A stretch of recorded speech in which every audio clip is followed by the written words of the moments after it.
Goals क्यों specific होने चाहिए? अब इस बात को ऐसे समझें कि अगर आपसे किसी ने पूछा कि आप आइसक्रीम खाओगे, तो आपने बोला हाँ आइसक्रीम खाऊंगा। कौन सी खाओगे? बस मैं आइसक्रीम खाऊंगा। तो क्या आइसक्रीम की वैरायटी है? और अगर आप स्पेसिफिक जाते हैं, अगर आप स्पेसिफिकली उन्हें बता देते हैं कि मैं कॉर्नेटो खाऊंगा, या मैं दिस बार खाऊंगा, या मैं ब्राउनी विद आइसक्रीम खाऊंगा, तो वो बड़ा स्पेसिफिक हो जाता है। तो जिसने आपको ऑफ़र करना है उसके लिए ये आसान हो गया कि आपको यही चीज़ चाहिए। ठीक है, अब गोल्स पे आ जाते हैं। गोल्स अचीव करने हैं, मुझे गोल्स अचीव करने, क्यों अचीव करने हैं? क्योंकि मुझे खुशी चाहिए। खुशी कैसी होती है? खुशी ऐसी होती है। तो हमें लगता है कि जैसे हम स्माइल करते हैं बस खुशी उतनी ही होती है। खुशी का मतलब क्या है? स्पेसिफिकेशन का मतलब क्या है?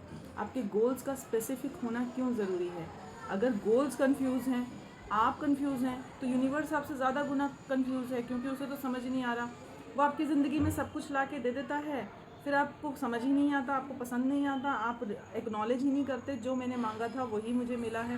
आपकी नज़र बाहर रहती है, आप सेटिस्फाइड नहीं होते। जब सेटिस्फाइड नहीं होते तो यूनिवर्स फिर वहाँ पे, तो ज़िंदगी में उलझन ही चल रही है।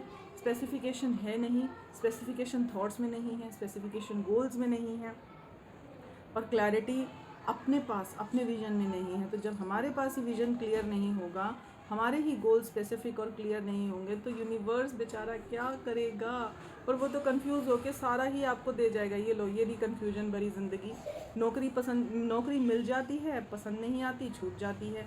तो मिल भी रहा है, छूट भी रहा है, ऐसे लग रहा है यूनिवर्स कंफ्यूज है। यूनिवर्स नहीं, हमारे थॉट्स कंफ्यूज हैं, हम कंफ्यूज हैं। So be specific while making your goals. ठीक है, अपने गोल्स को बड़ी खूबसूरती के साथ, बड़ी स्पेसिफिकेशन के साथ तैयार करें। यूनिवर्स डिलीवर करने के लिए तैयार है।